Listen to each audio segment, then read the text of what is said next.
Cambridge IELTS Book 14 Test 3.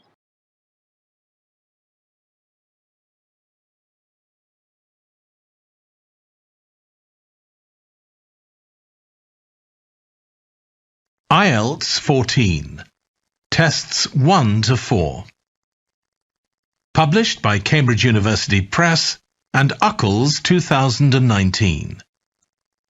This recording is copyright. Test 3. You will hear a number of different recordings and you will have to answer questions on what you hear. There will be time for you to read the instructions and questions, and you will have a chance to check your work. All the recordings will be played once only. The test is in 4 sections. At the end of the test, you will be given 10 minutes to transfer your answers to an answer sheet. Now turn to Section 1.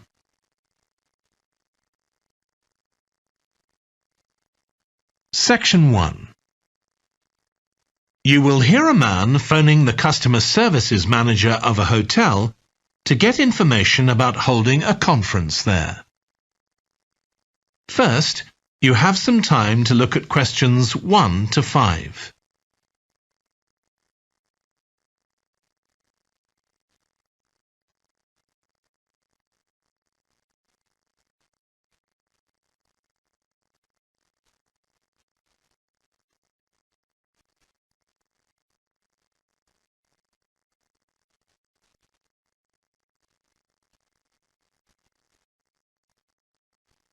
You will see that there is an example that has been done for you. On this occasion only, the conversation relating to this will be played first. Hello, Flanders Conference Hotel. Oh, hi. I wanted to ask about conference facilities at the hotel. Have I come through to the right person? You have. I'm the customer services manager. My name's Angela. The name of the customer services manager is Angela. So Angela has been written in the space. Now we shall begin. You should answer the questions as you listen because you will not hear the recording a second time. Listen carefully and answer questions 1 to 5. Hello, Flanders Conference Hotel. Oh, hi. I wanted to ask about conference facilities at the hotel. Have I come through to the right person? You have. I'm the customer services manager. My name's Angela. So, how can I help you? Well, I'm calling from Barrett and Stansons. We're a medical company based in Perth. Oh, yes? And we're organising a conference for our clients to be held in Sydney. It'll be held over 2 days, and we're expecting about 50 or 60 people. When were you thinking of having it? Sometime early next year, like the end of January. It'd have to be a weekend. Let me see. Our conference facilities are already booked for the weekend beginning January the 28th. We could do the first weekend in February. How about January the 21st? I'm afraid that's booked too. Well, let's go for the February date then. So, that's the weekend beginning the 4th. Okay. Now, can you tell me a bit about what conference facilities you have? Sure. So, for talks and presentations, we have the Tesla room. Sorry? Tesla, that's spelled T-E-S-L-A. It holds up to 100 people and it's fully equipped with a projector and so on. How about a microphone? Yes, that'll be all set up ready for you. And there'll be one that members of the audience can use too, for questions if necessary. Fine. And we'll also need some sort of open area where people can sit and have a cup of coffee. And we'd like to have an exhibition of our products and services there as well, so that'll need to be quite a big space. That's fine. There's a central atrium with all those facilities, and you can come before the conference starts if you want to set everything up. Great. And I presume there's Wi-Fi? Oh, yes. That's free and available throughout the hotel. Okay. Would you also like us to provide a buffet lunch? We can do a 2-course meal with a number of different options. What sort of price are we looking at for that? Well, I can send you a copy of the standard menu. That's $45 per person. Or you can have the special for $25 more. I think the standard should be okay, but yes, send me the menu. Before you hear the rest of the conversation, you have some time to look at questions 6 to 10.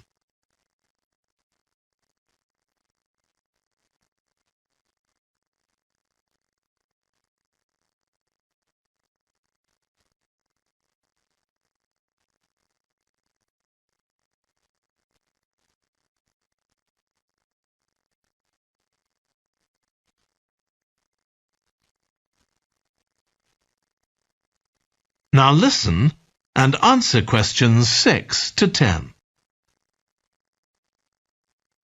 Now, we're also going to need accommodation on the Saturday night for some of the participants.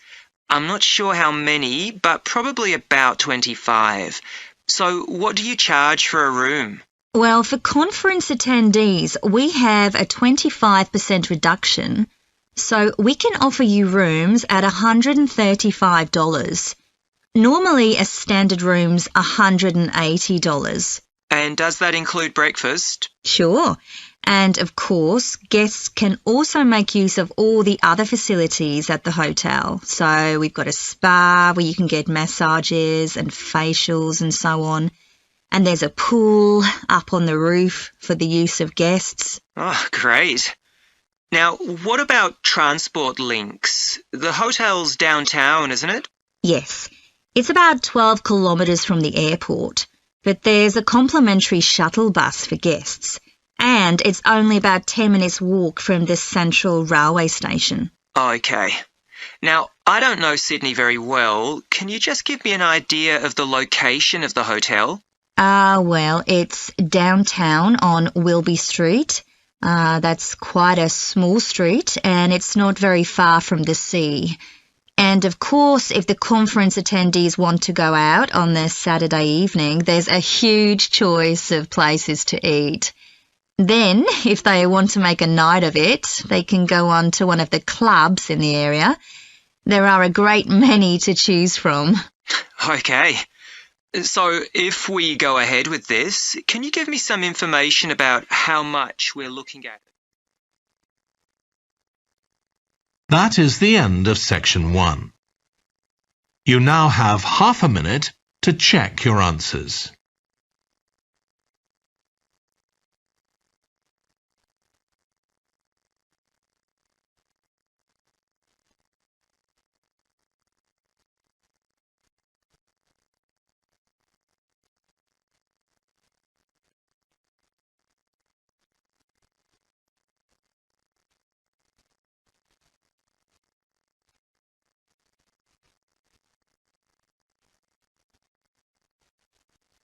Now turn to section 2.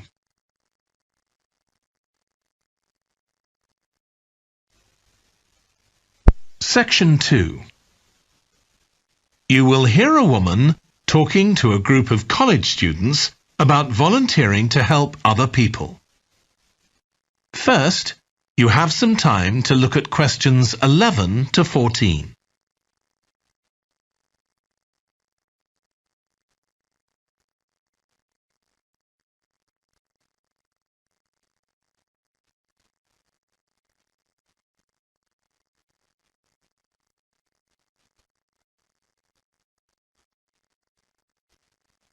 Now listen carefully and answer questions 11 to 14. Good morning. My name's Lucy Crittenden, and I'm the Director of Operations for an organisation that arranges volunteering in this part of the country. I'm hoping I can persuade one or two of you to become volunteers yourselves. Let me start by briefly explaining what we mean by volunteering. Volunteers are teenagers and adults who choose to spend some time unpaid helping other people in some way. Most volunteers devote 2 or 3 hours to this every week, while a few do much more. The people they help may have physical or behavioural difficulties, for example. Volunteers can do all sorts of things, depending on their own abilities and interests. If they're supporting a family that's struggling, for example, they may be able to give them tips on cooking, or recommend how to plan their budget, or how to shop sensibly on their income. They might even do some painting or wallpapering, perhaps alongside any members of the family who are able to do it. Or even do some babysitting, so that parents can go out for a while. The benefit from volunteering isn't only for the people being helped. Volunteers also gain from it. They're using their skills to cope with somebody's mental or physical ill health, and volunteering may be a valuable element of their CV when they're applying for jobs. Employers usually look favourably on someone who's given up time to help others.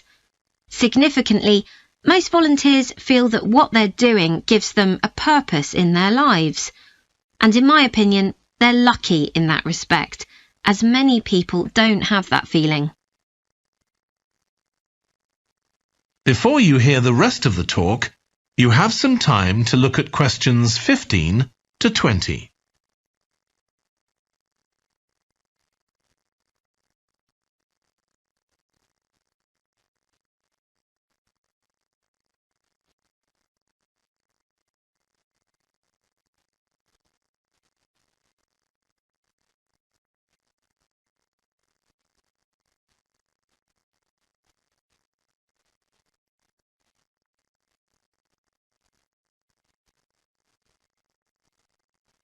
Now listen and answer questions 15 to 20. Now I'd like to tell you what some of our volunteers have said about what they do, to give you an idea of the range of ways in which they can help people. Habib supports an elderly lady who's beginning to show signs of dementia.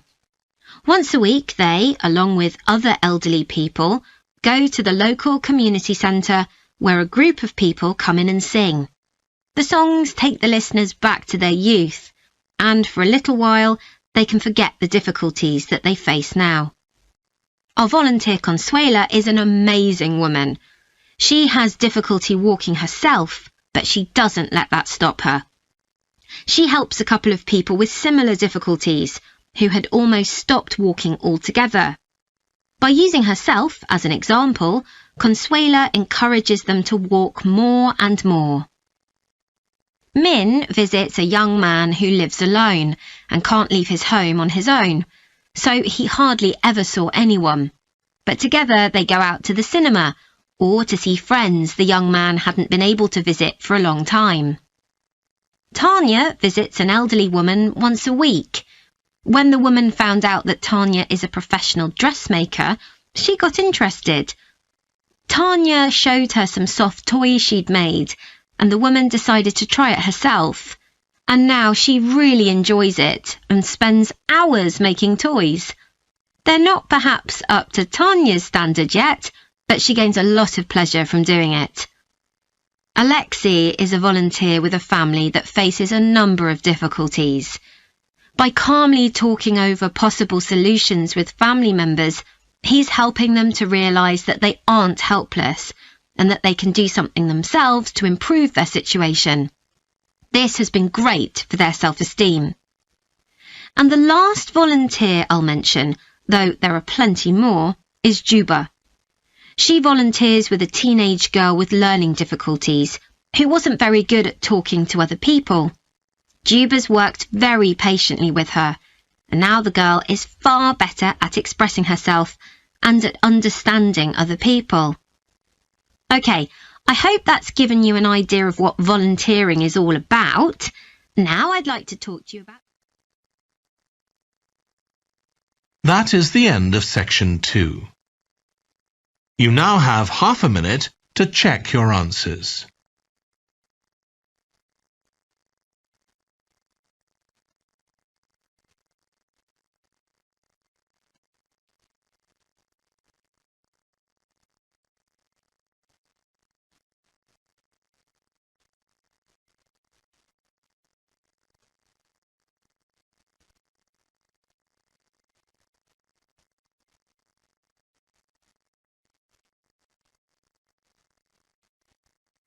Now turn to Section 3.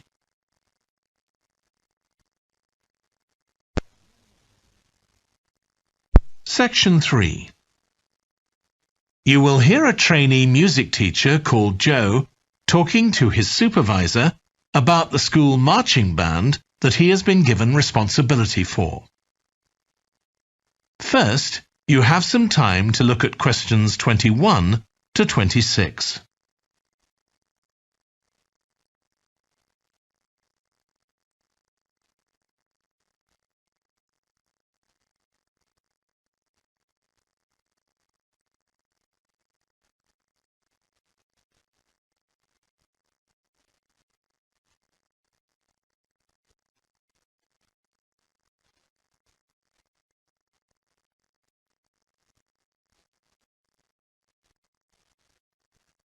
Now listen carefully and answer questions 21 to 26. So, how are you getting on with your teaching practice at the high school, Joe? Well, I've been put in charge of the school marching band, and it's quite a responsibility. I'd like to talk it over with you. Go ahead. You better start by giving me a bit of background. Okay. Well, the band has students in it from all years. So they're aged 11 to 18, and there are about 50 of them altogether. It's quite a popular activity within the school. I've never worked with a band of more than 20 before, and this is very different. I can imagine. They aren't really good enough to enter national band competitions, but they're in a regional one later in the term. Even if they don't win, and I don't expect them to, hopefully it'll be an incentive for them to try and improve. Yes, hopefully. Well, now the town council's organizing a carnival in the summer, and the band has been asked to perform. If you ask me, they aren't really up to it yet, and I need to get them functioning better as a band, and in a very short time. Have you been doing anything with them? Apart from practicing the music, I mean. I played a recording I came across of a drummer talking about how playing in a band had changed his life. I think it was an after-dinner speech. I thought it was pretty inspiring because being in the band had stopped him from getting involved in crime. The students seemed to find it interesting, too. That's good. I'm planning to show them that old film from the 1940s, Strike Up the Band, and talk about it with the students. What do you think? Good idea. As it's about a school band, it might make the students realize how much they can achieve if they work together. That's what I've got in mind. I'm hoping I can take some of the band to a parade that's going to take place next month. A couple of marching bands will be performing, and the atmosphere should be quite exciting. It depends on whether I can persuade the school to hire a coach or two to take us there. They sound like good ideas to me. Thanks. Before you hear the rest of the discussion, you have some time to look at questions 27 to 30.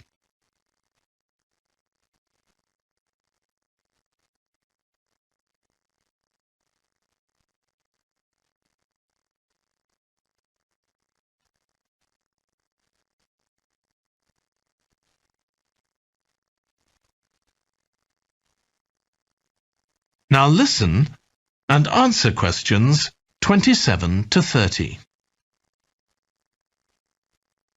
Can I tell you about a few people in the band who I'm finding it quite difficult to cope with? I'm sure you'll have some ideas about what I can do. Go ahead. There's a flautist who says she loves playing in the band. We rehearse twice a week after school, but she's hardly ever there.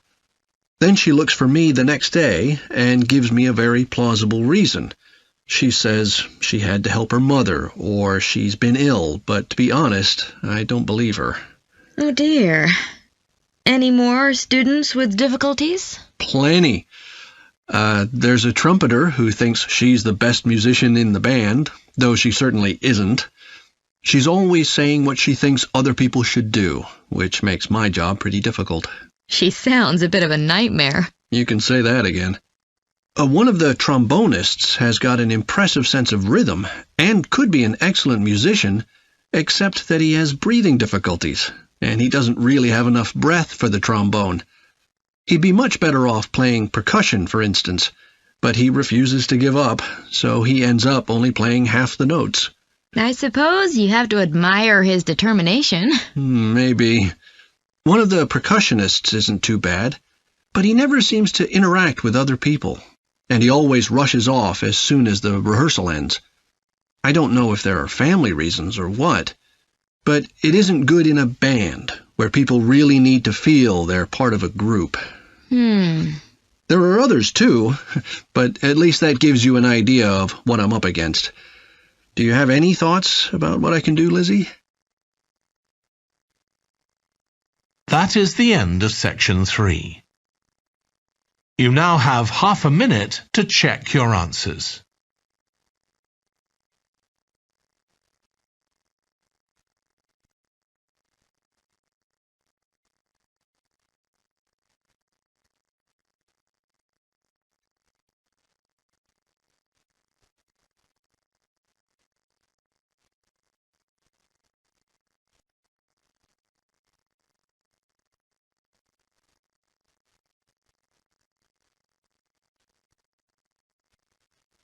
Now turn to section 4.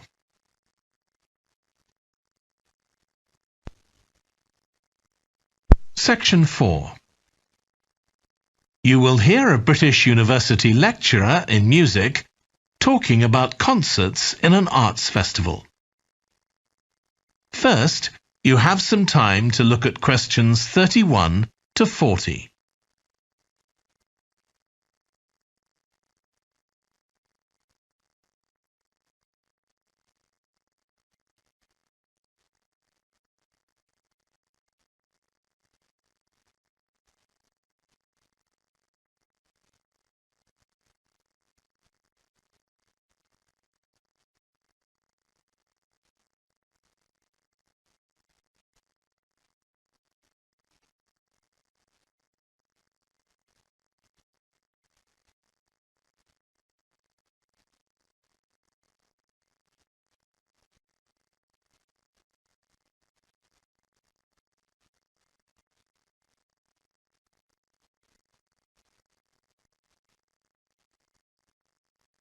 Now listen carefully and answer questions 31 to 40. As you all know, the university is planning an arts festival for later this year, and here in the music department we've planned 3 concerts. These will be public performances, and the programme has just been finalised. The theme of the festival is links between the UK and Australia, and this is reflected in the music. Each concert will feature both British and Australian composers. I'll tell you briefly about the Australian music, as you probably won't be familiar with that. The first concert will include music by Liza Lim, who was born in Perth, Western Australia, in 1966. As a child, Lim originally learned to play the piano, like so many children, and also the violin. But when she was 11, her teachers encouraged her to start composing. She found this was her real strength, and she studied and later taught composition, both in Australia and in other countries. As a composer, she has received commissions from numerous orchestras, other performers, and festivals in several countries. Liza Lim's compositions are vibrant and full of energy, and she often explores Asian and Australian Aboriginal cultural sources, including the native instrument, the didgeridoo. This is featured in a work called The Compass. Her music is very expressive, so although it is complex, it has the power of connecting with audiences and performers alike. In the festival, we're going to give a semi-staged performance of the Oresteia. This is an opera in 7 parts, based on the trilogy of ancient Greek tragedies by Aeschylus. Lim composed this when she was in her mid-20s, and she also wrote the text, along with Barry Kosky. It's performed by 6 singers, a dancer, and an orchestra that, as well as standard orchestral instruments, includes electric guitar and a traditional Turkish stringed instrument. Lim wrote that because the stories in the tragedies are not easy to tell. The sounds she creates are also disturbing, and they include breathing, sobbing, laughing, and whistling. The work lasts around 75 minutes, and the rest of the concert will consist of orchestral works by the British composers Ralph Vaughan Williams and Frederick Delius.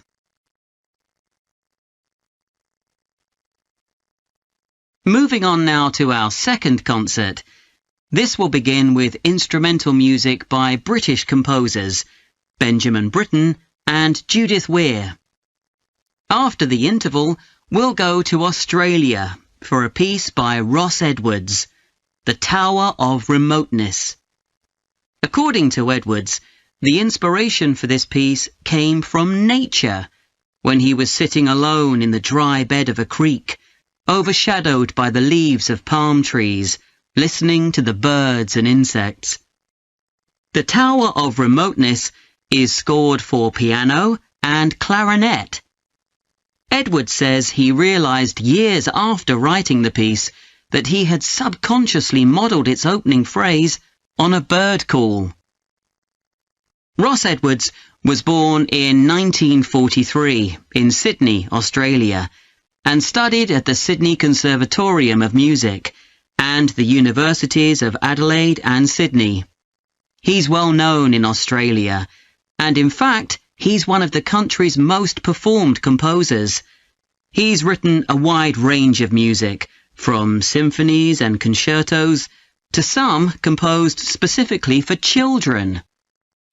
Edwards's music has been described as being deeply connected to Australia, and it can be regarded as a celebration of the diversity of cultures that Australia can be proud of. The last of the 3 Australian composers to be represented in our festival is Carl Vine.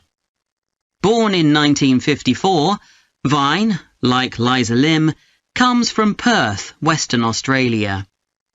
He took up the cornet at the age of 5, switching to the piano 5 years later. However, he went to university to study physics before changing to composition.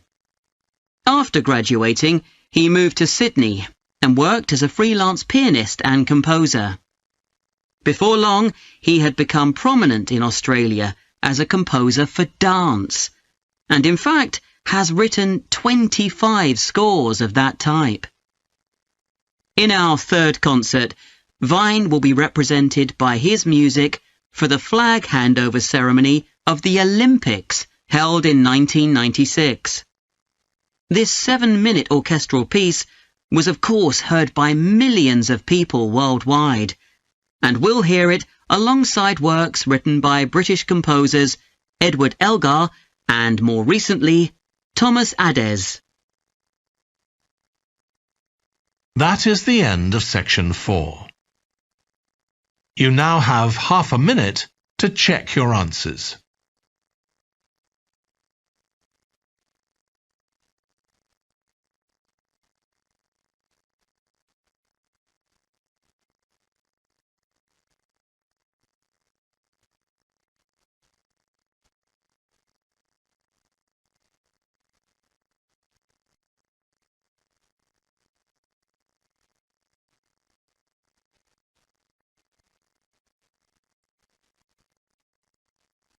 That is the end of the listening test. In the IELTS test, you would now have 10 minutes to transfer your answers to the answer sheet.